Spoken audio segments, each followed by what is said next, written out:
大家好，我是苏苏姐家的梅子，今天给大家带来一款花叶马海披肩。本教程电子图解可在微信小程序搜索区之社进入查看。披肩包含花片、绣边以及整体花边。首先钩织并连接好所有花片，然后在袖口圈钩绣边，再钩织整体花边。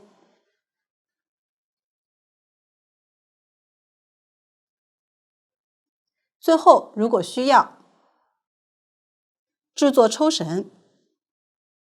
首先来看花片，花片有两种，为了方便讲解，分别称为花片1和花片2。花片2相当于是半个花片1，花片都是锁针环形起针。花片1是圈钩，花片2是片钩。我们可以按照图纸上标注的顺序进行钩织。第一个花片是花片1，正常钩织，从第二个花片开始，最后一圈都要与上一个花片连一下。请看我演示具体的钩织方法。需要说明的是，视频演示用线随机，具体的线材、配色以及针的型号，请参考对应产品的详情页和纸质图解。由于线材特殊，不易拆卸，建议可以先用家里的零线，跟着视频学习方法，熟练后再正式钩织。首先进行锁针环形起针，钩5个锁针，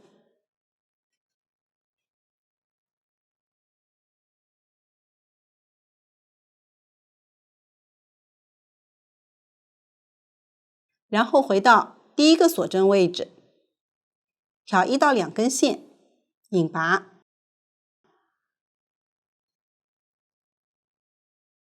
圆形实心点表示引拔针需要拉紧，不算一针。这样起针就完成了。开始钩第一圈，另一个锁针作为短针的起立针，不算一针。接着在起针的大洞中钩16个短针。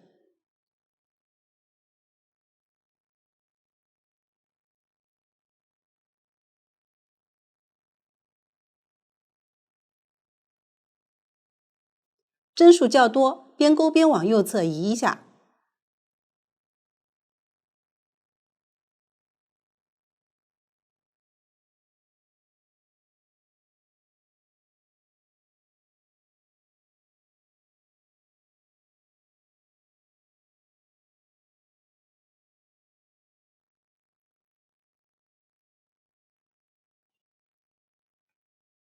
完成后，在第一个短针针目上引拔连接。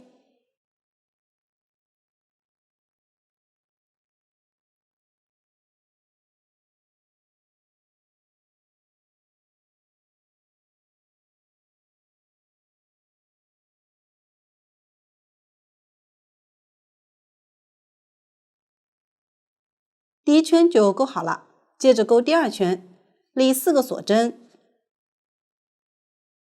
算作一个长长针，再钩2个锁针，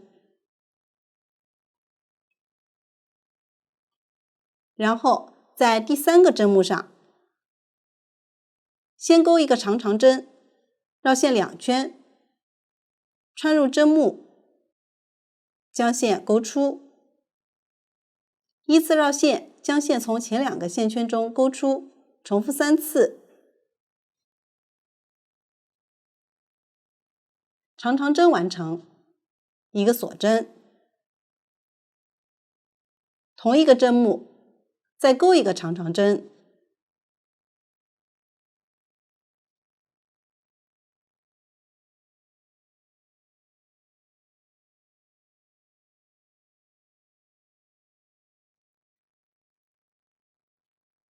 ，2个锁针，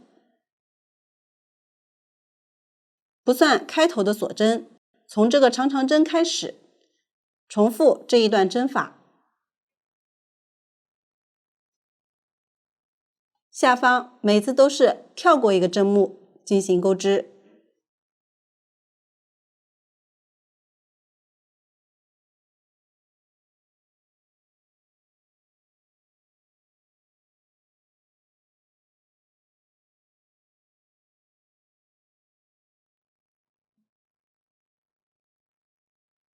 一直钩完最后2个锁针。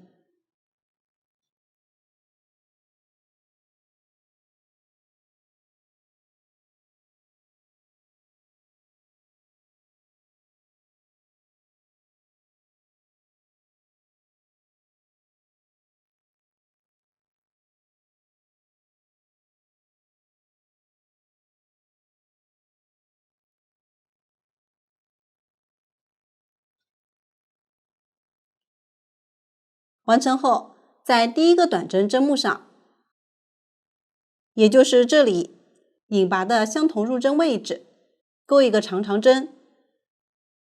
如果找不准，大致挑2根线钩织即可。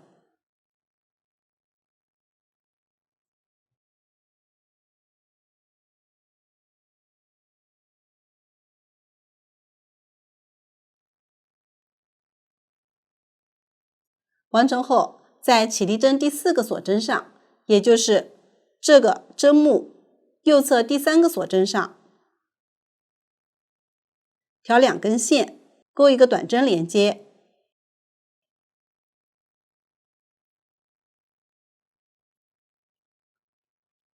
这样第2圈就讲完了。继续钩第3圈，先立3个锁针，接着在这个洞眼钩一个长长针，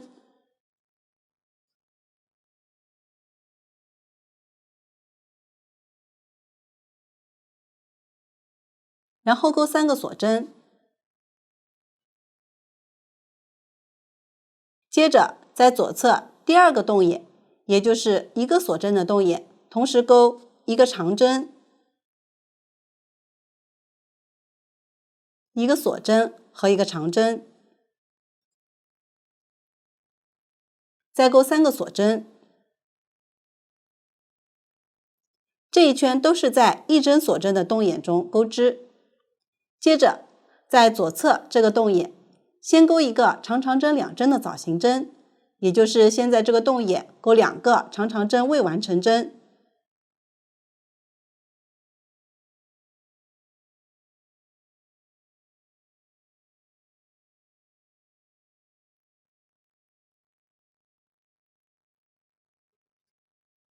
然后绕线，将线依次钩出。长长针2针的枣形针完成，4个锁针，同一个洞眼再钩一个长长针2针的枣形针，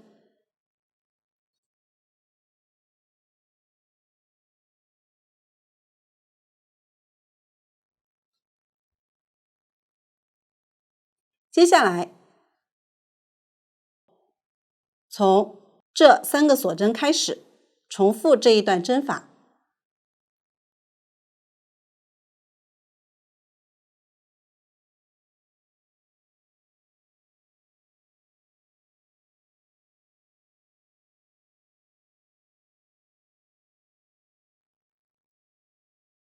最后在开始的这个洞眼再钩一个长长针2针的枣形针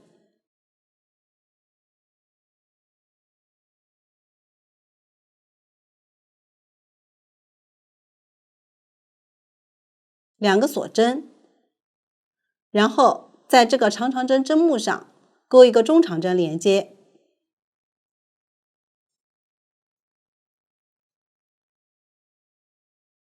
第3圈完成，继续钩第4圈，立4个锁针，然后在这个大洞再钩2个长长针，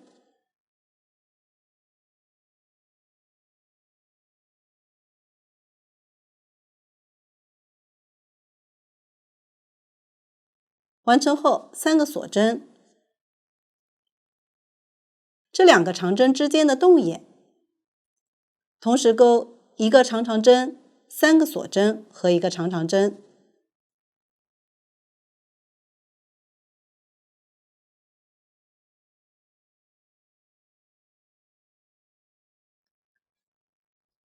再钩3个锁针，然后在左侧这个拐角大洞中同时钩3个长长针、5个锁针和3个长长针。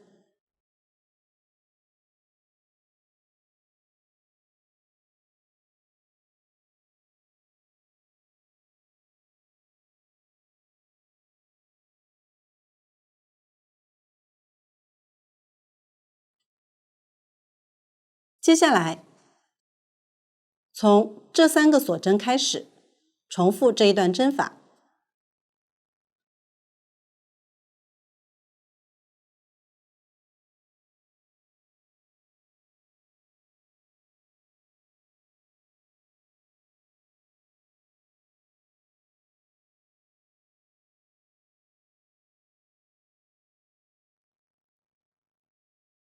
最后，在开始的这个洞眼中钩3个长长针，然后钩2个锁针，起立针顶端挑2根线，钩一个长针连接。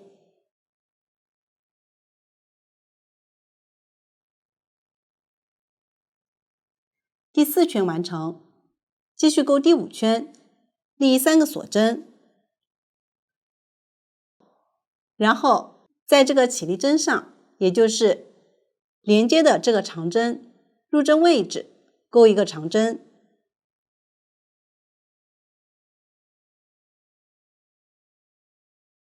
继续在这个起立针上再钩一个长针的正拉针，钩织方法与长针相同，只是入针位置不同，也就是像这样挑起这个起立针进行钩织。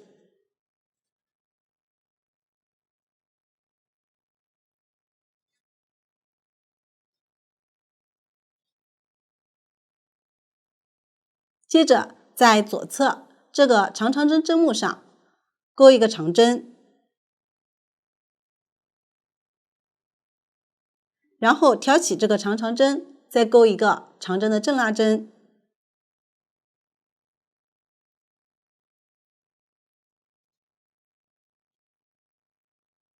左侧这个长长针上同样是先钩一个长针，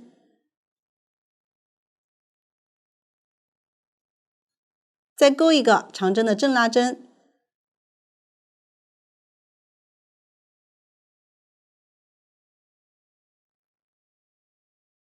完成后3个锁针，左侧第2个洞眼同时钩一个长长针2针的枣形针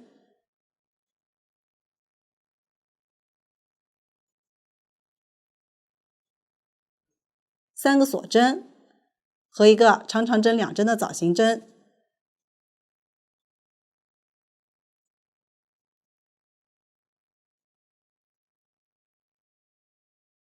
再钩3个锁针。这3个长长针上与前面这里相同，都是在每一针上同时钩一个长针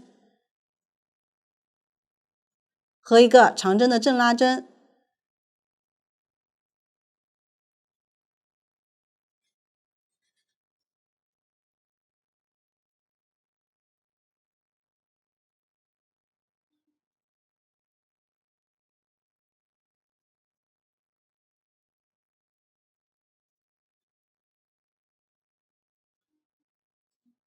完成后，在拐角大洞钩一个长针，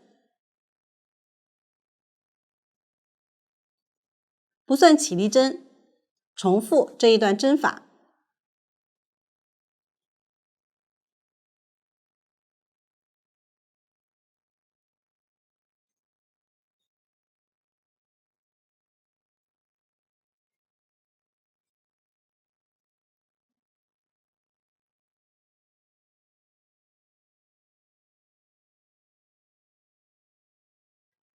结尾在起立针顶端引拔连接即可。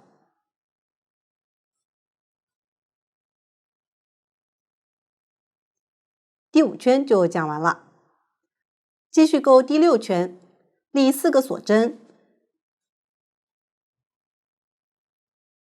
然后在左侧3个针目上分别钩一个长长针，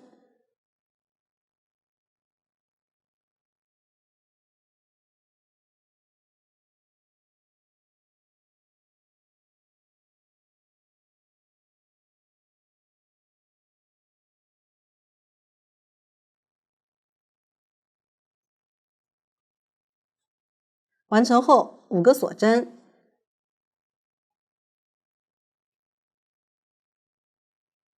然后从最后这个长长针入针位置开始，在这4个针目上钩一个长长针4针并1针。先在这4个针目上分别钩一个长长针未完成针，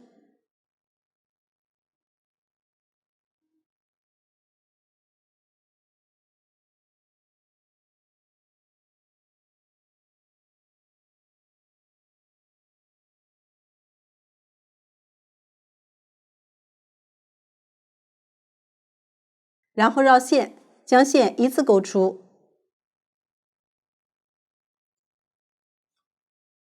长长针4针并1针就完成了，3个锁针。然后在中间这个洞眼同时钩3个长长针，之间都要钩2个锁针。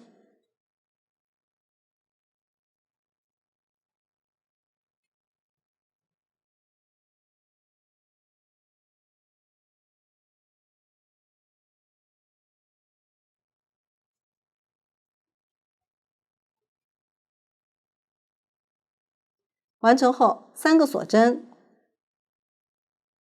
然后在左侧4个针目上钩一个长长针4针并1针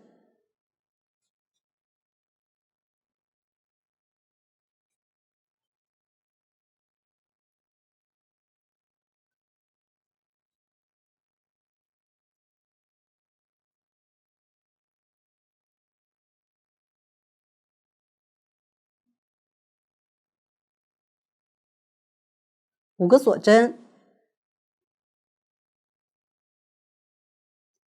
继续对照图纸将这一圈钩完。紧接着这个长长针是钩在刚刚这个入针位置，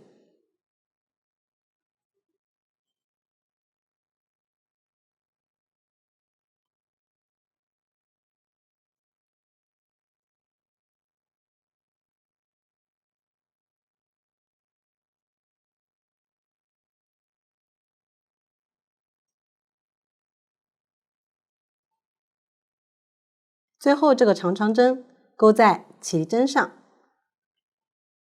结尾2个锁针钩完后，在起立针上钩一个长针，情况与第4圈结尾相同。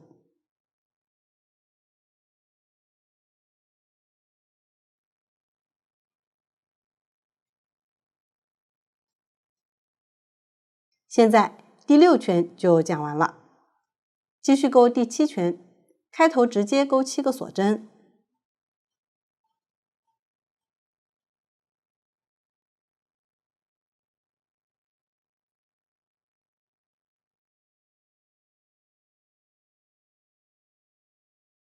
然后在这个大洞钩一个长长针，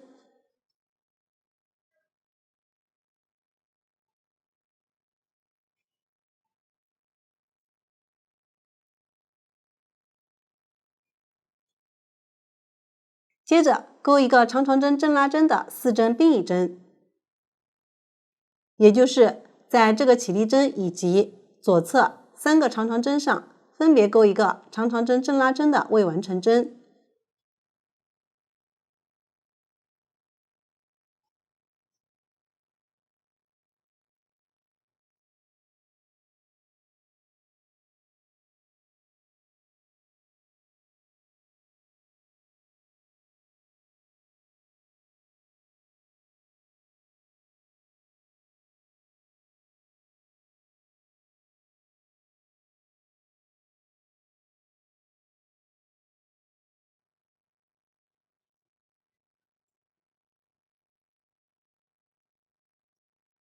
然后绕线，将线依次钩出。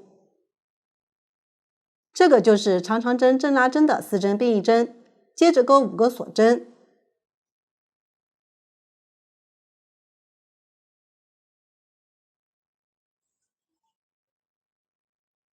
左侧大洞钩一个短针，再钩5个锁针，然后在左侧长长针上钩一个长长针的正拉针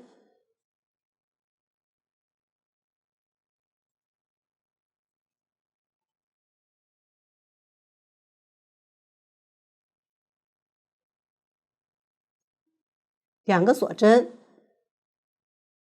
这个大洞钩一个长针，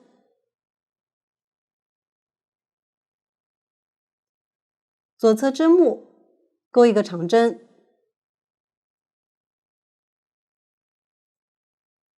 然后在这个长长针上再钩一个长长针的正拉针，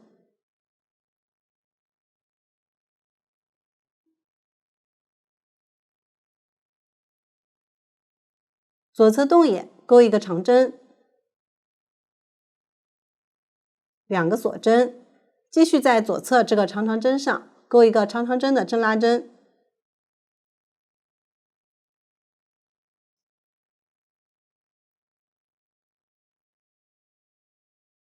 ，5个锁针，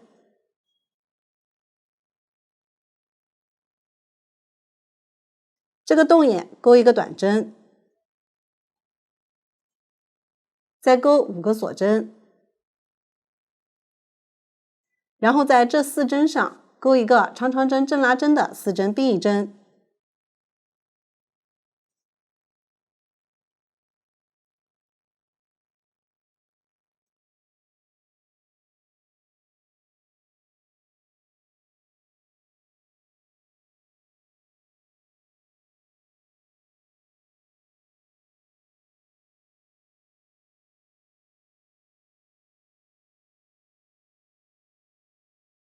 完成后，拐角大洞同时钩4个长长针，之间钩对应数量的锁针。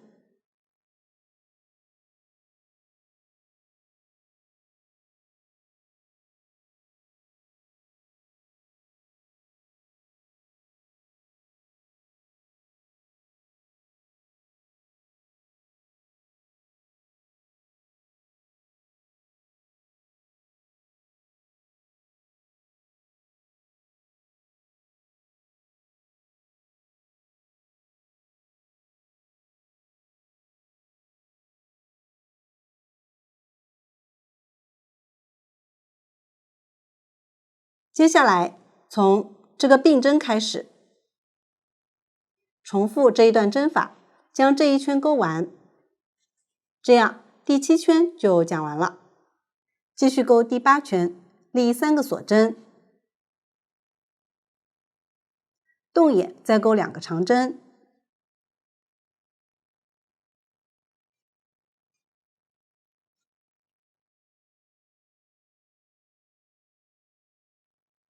接着在起立针上钩一个长针，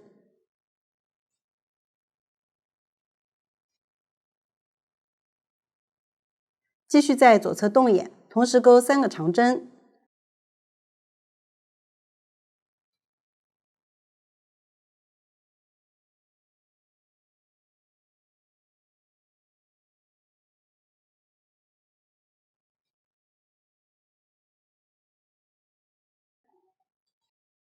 ，3个锁针，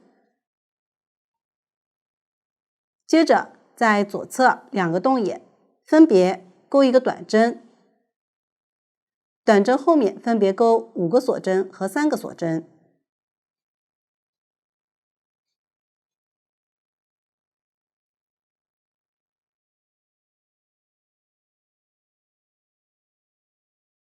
完成后，左侧洞眼钩一个长针3针的枣形针，也就是先钩3个长针未完成针，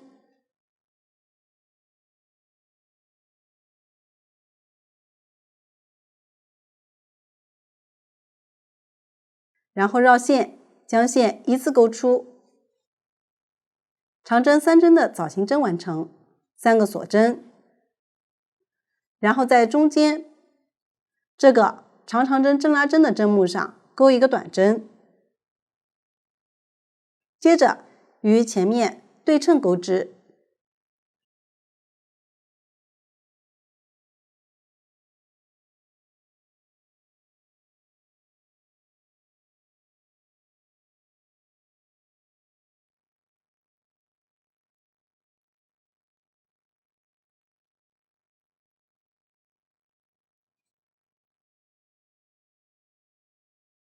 拐角就是在洞眼同时钩3个长针、5个锁针和3个长针。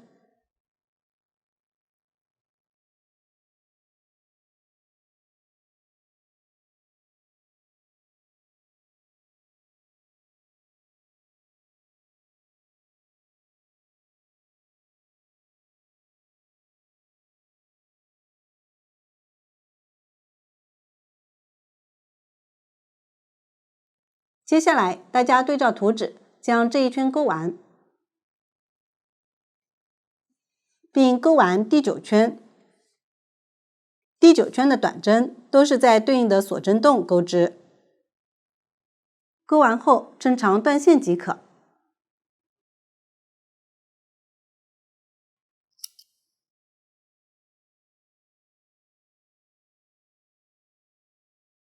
这样第一个花片就讲完了。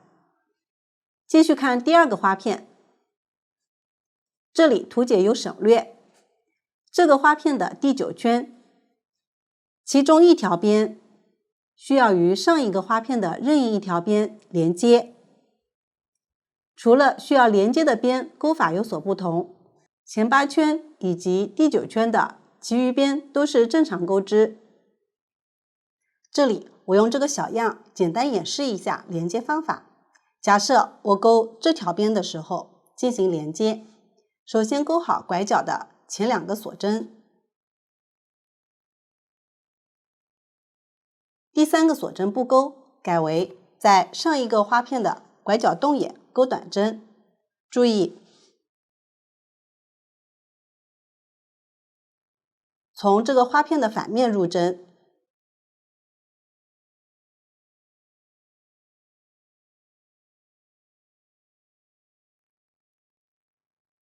这样就连了一下。接着钩剩下的2个锁针，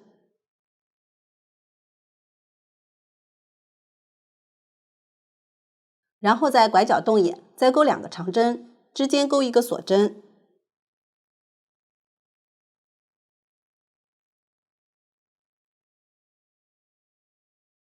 完成后，在上一个花片对应的洞眼，也就是这里第2个洞眼，钩1个短针连接。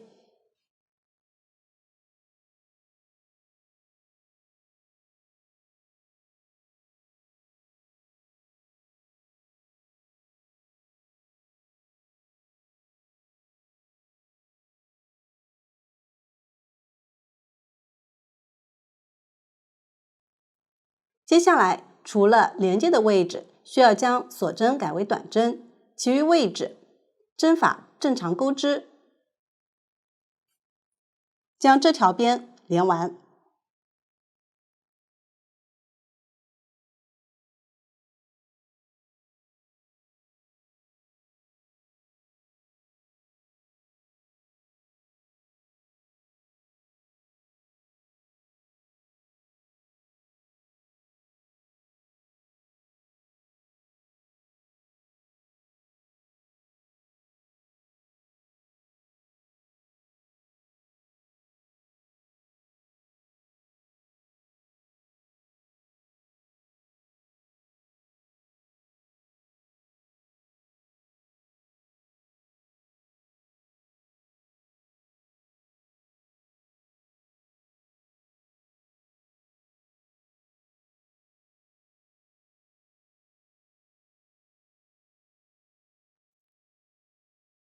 现在我就连好了一条边，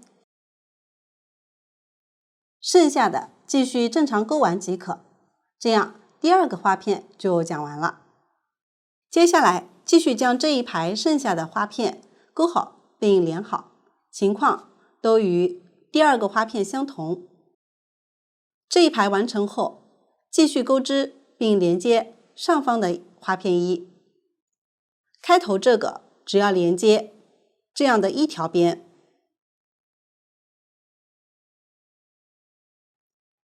这个拐角钩短针连接时，可以挑这里连接短针的几根线，也就是大致在连接点挑几根线。往后每次遇到类似情况，都是挑连接点的几根线钩短针即可。这一排往后都需要连接这样的2条边。在上方这一排与这一排相同，大家先将剩余的花片一完成。所有花片一完成后，继续学习花片2。首先锁针环形起针，这里起4个锁针。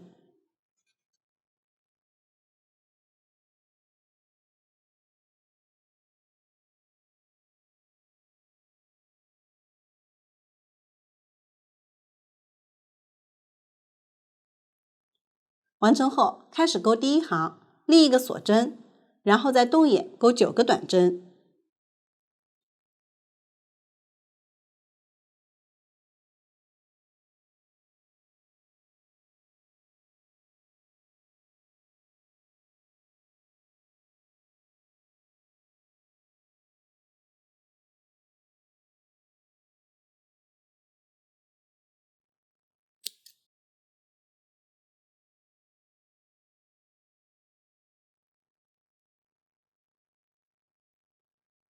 第1行就钩好了。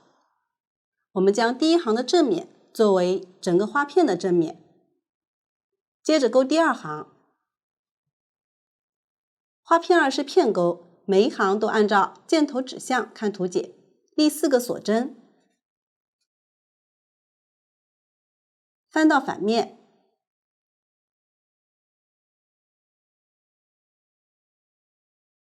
从1行的反面看时，针目是对应左上方的辫子。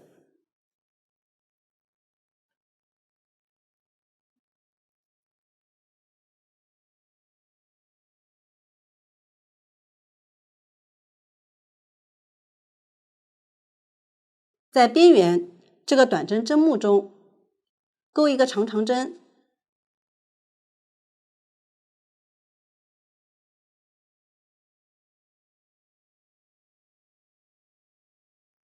，2个锁针，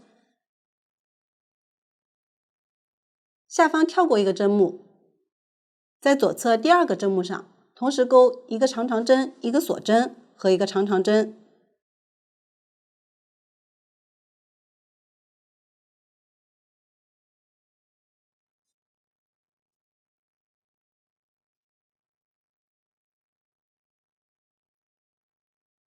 2个锁针，继续对照图纸将这一行钩完。结尾就是在边缘针目上同时钩2个长长针。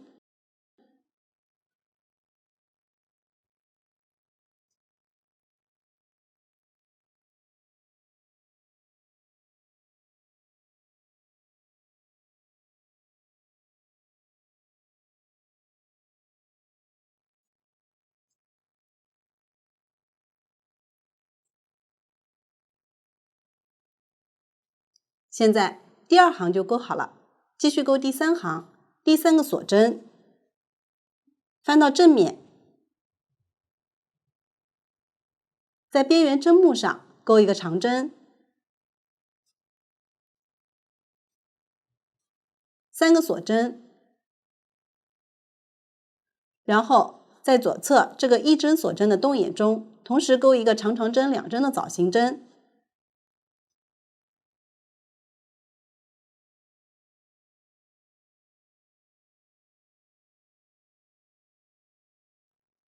4个锁针和一个长长针2针的枣形针。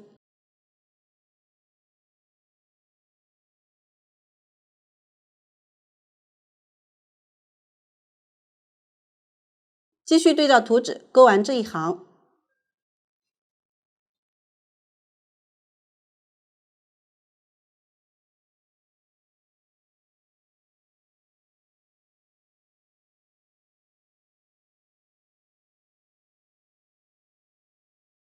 结尾在起立针上同时钩2个长针。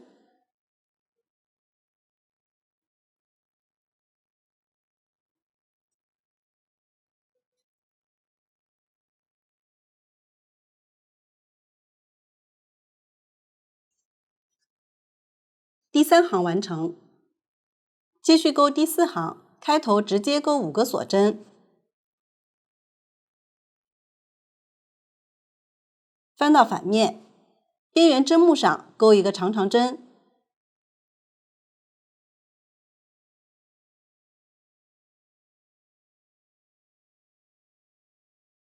然后对照图纸钩织。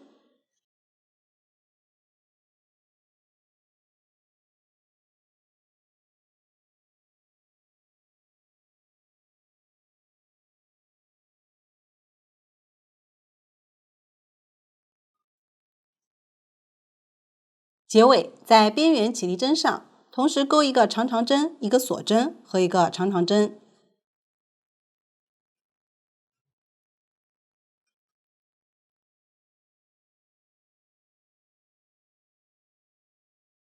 第4行完成。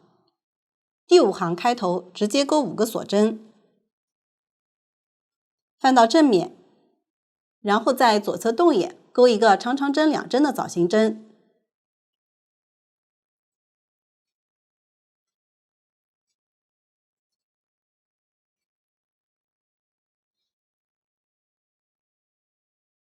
继续对照图纸钩织，这一行的正拉针与花片1相同，也是正常钩织。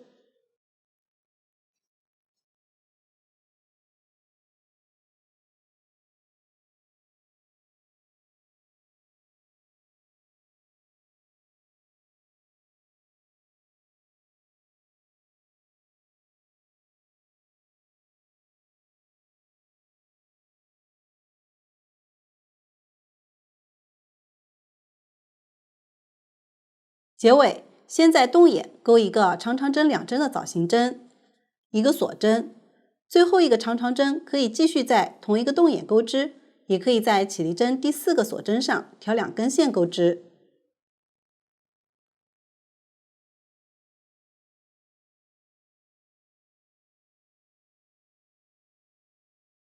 第5行完成。接下来的4行，大家继续对照图纸钩织，边缘如果找不准位置，就在边缘洞眼钩织即可。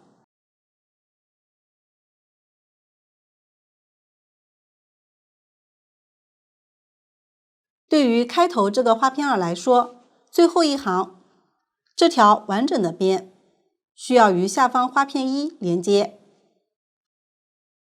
方法与前面相同。剩下的花片2需要连接这条短边和这条长边。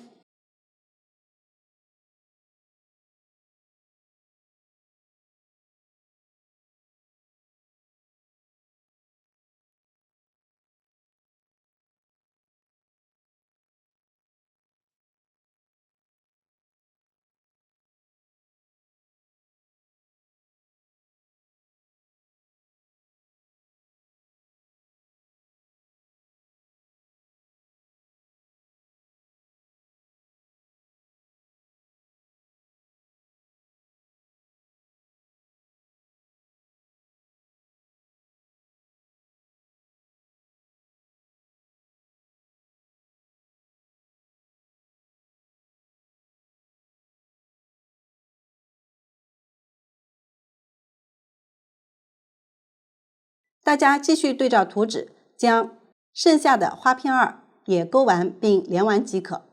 这样花片2也讲完了。所有花片完成后，接下来需要在两端分别拼接一段，作为袖子部分，然后在袖口圈钩袖边。两侧袖子拼接方法相同，花片2作为衣服的上方，因此这一侧就是右袖。我用小样以右袖为例进行演示，拼接是在正面进行的。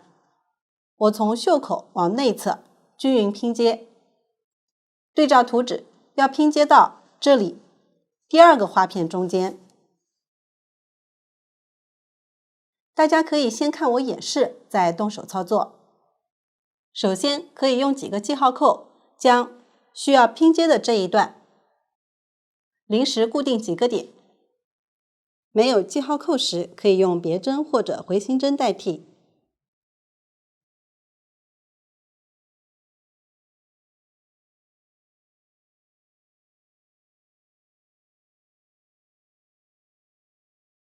这里是花片的一半，这里是一整个花片。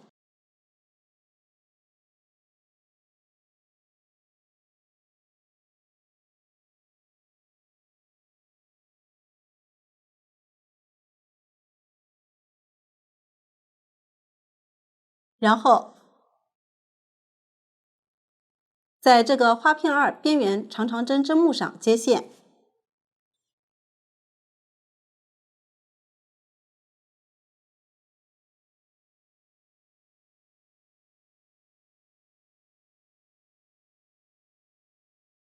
钩3个锁针，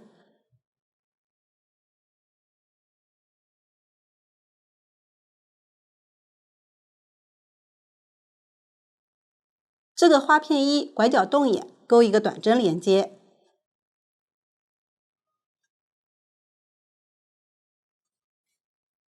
注意钩织时花片的正面对着自己。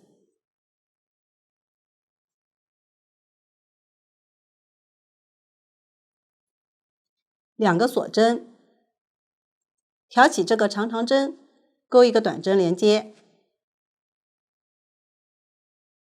继续交替在两侧钩短针，短针之间都要钩2个锁针连接。图纸的连接点仅供参考，大家可以根据实际情况调整，确保均匀平整即可。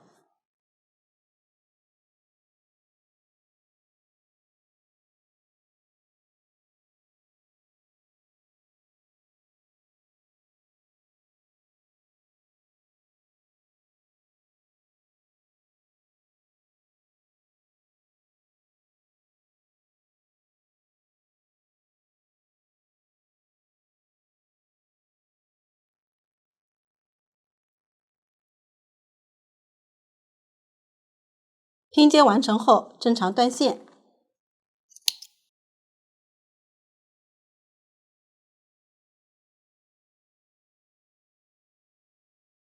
这样一侧的袖子就拼接好了，另一侧按照同样的方法也拼接好即可。接着钩袖边，2个袖边也相同，我同样以右袖为例，先钩第1圈，找到袖子拼接处，在这个洞眼接线，注意在正面钩织。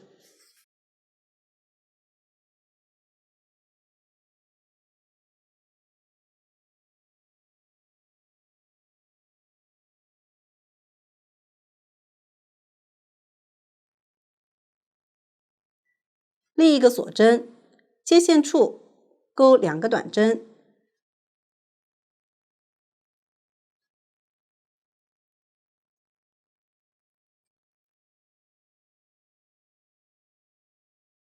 然后对照图纸，依次在花片1和花片2的位置，在对应的洞眼或针目上钩短针，每个花片1的位置短针数都相同。小样花片数较少，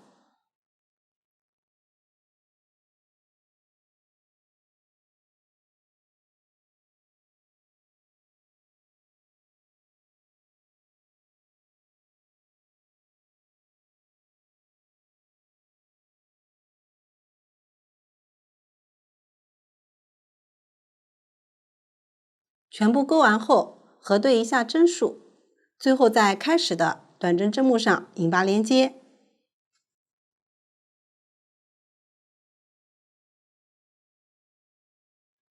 这样第1圈就讲完了。接下来我用这个小样继续讲解第2圈，立3个锁针，然后从第2个短针位置开始对应钩3个长针，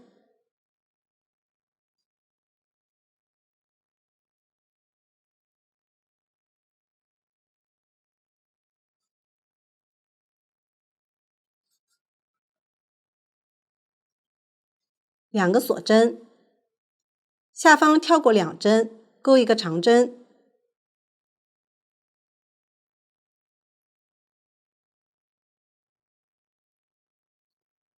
继续交替钩2个锁针和一个长针，再重复2次。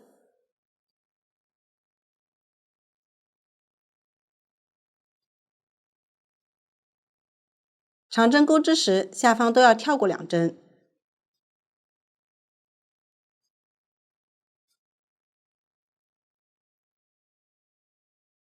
这圈接下来，从这个长针位置开始，重复这一段针法。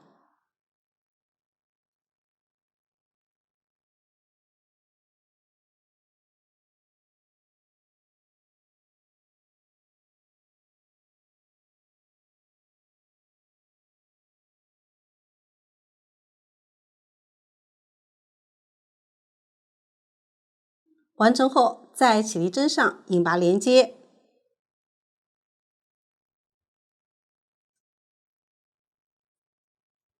继续钩第3圈，开头直接钩5个锁针，然后对照图纸钩织长针和锁针。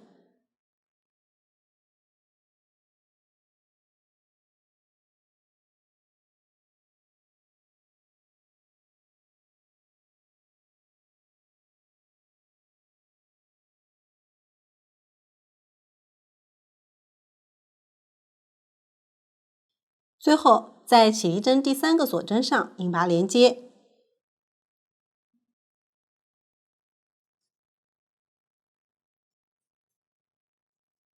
这样第3圈就讲完了。继续钩第4圈，直接钩5个锁针，然后在下方长针针目上钩一个长针，2个锁针，接着图解到了绿框的位置，表示需要钩织花瓣，先正常钩织框内的一个长针、2个锁针和一个长针。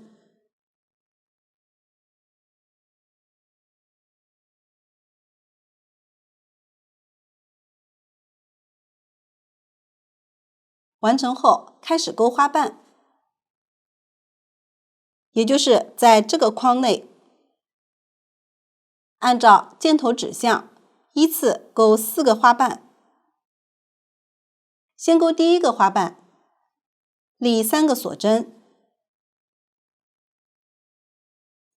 挑起这个长针，钩3个长针，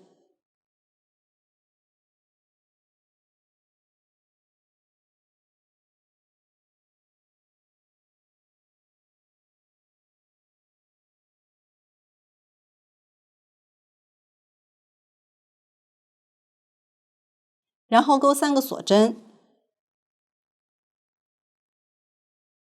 接着像这样转一下，将花瓣反面对着自己，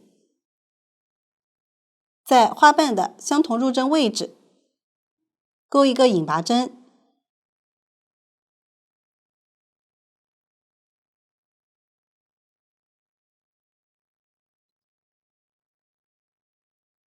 这样第1个花瓣就钩好了。回到正面，挑起这里的2个锁针，引拔，大家不要找错位置。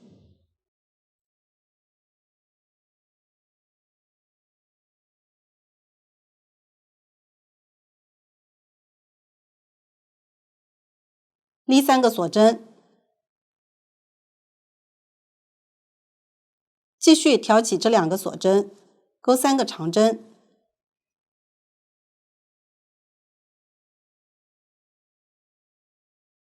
，3个锁针，同样像这样转一下，转到花瓣反面，同一个位置引拔。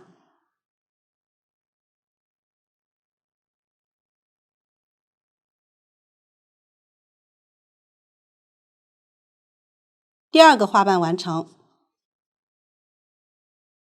按照同样的方法继续钩第3个和第4个花瓣。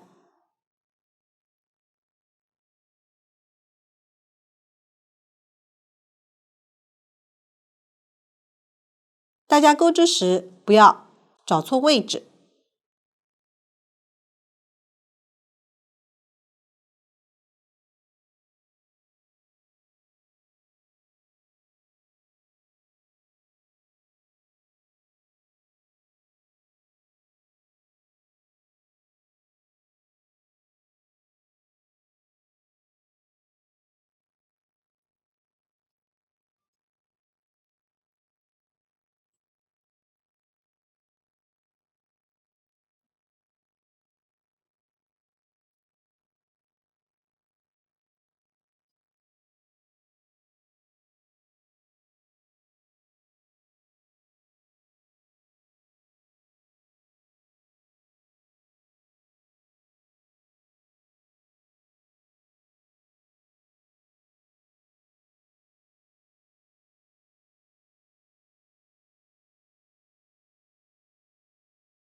第4个花瓣完成，紧接着正常钩织。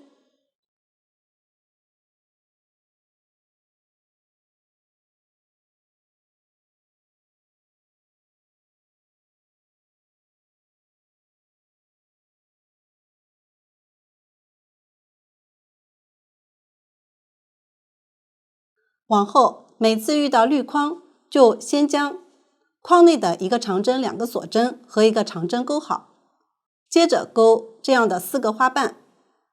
花瓣钩完后，继续正常钩织。大家参考前面的演示，结合图纸将这一圈钩完。最后在起立针上引拔连接即可。这样第4圈就讲完了。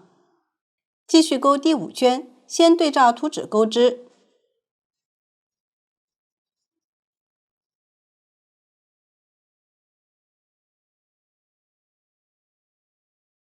到了花瓣的位置，在花瓣后方，先在右侧下面挑2根线，钩一个长针。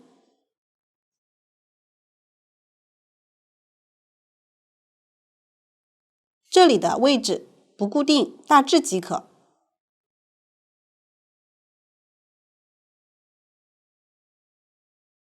2个锁针，然后在左侧挑2根线，钩一个长针。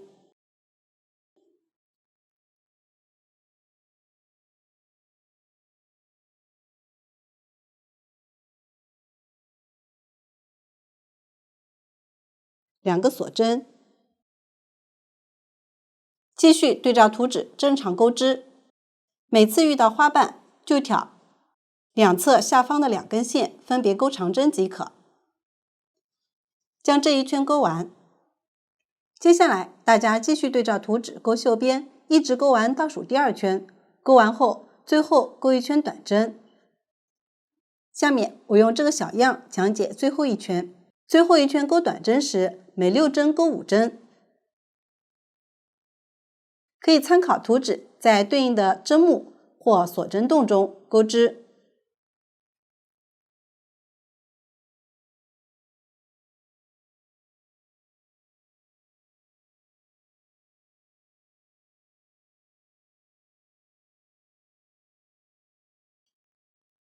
遇到花瓣，可以在右侧下方挑2根线，钩一针。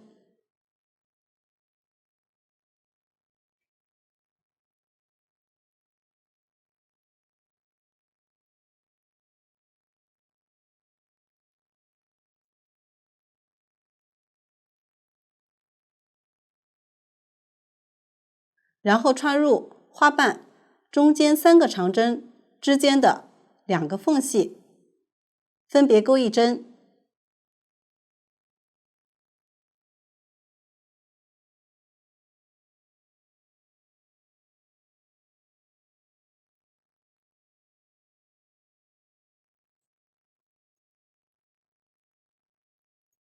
大家继续将这一圈钩完。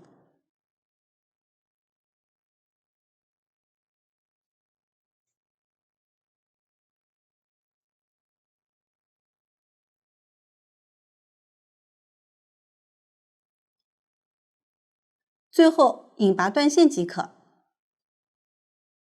这样绣边就讲完了。接下来沿着剩下的花片1和花片2边缘圈钩整体花边，花样与绣边花样相同，只是圈数较少。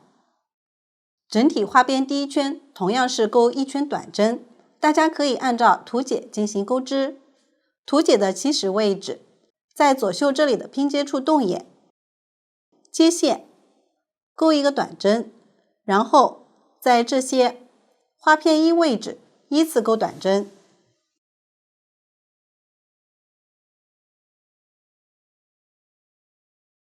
这里的挑针数与绣边略有不同。钩到右袖拼接位置时，在拼接处的动眼钩2个短针，然后到花片2的位置继续钩短针。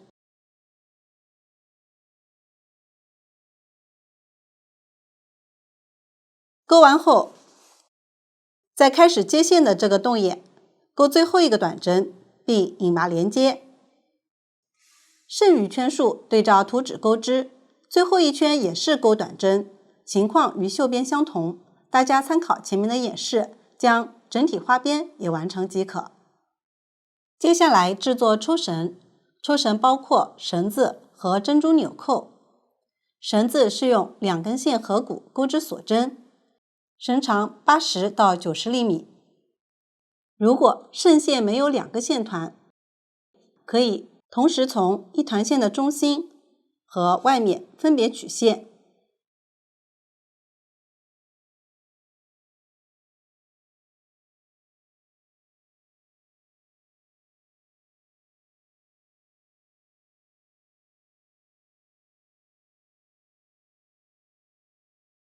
然后合骨钩织锁针，绳长也可以根据喜好确定。两端分别预留15厘米左右的线头，用于固定珍珠纽扣。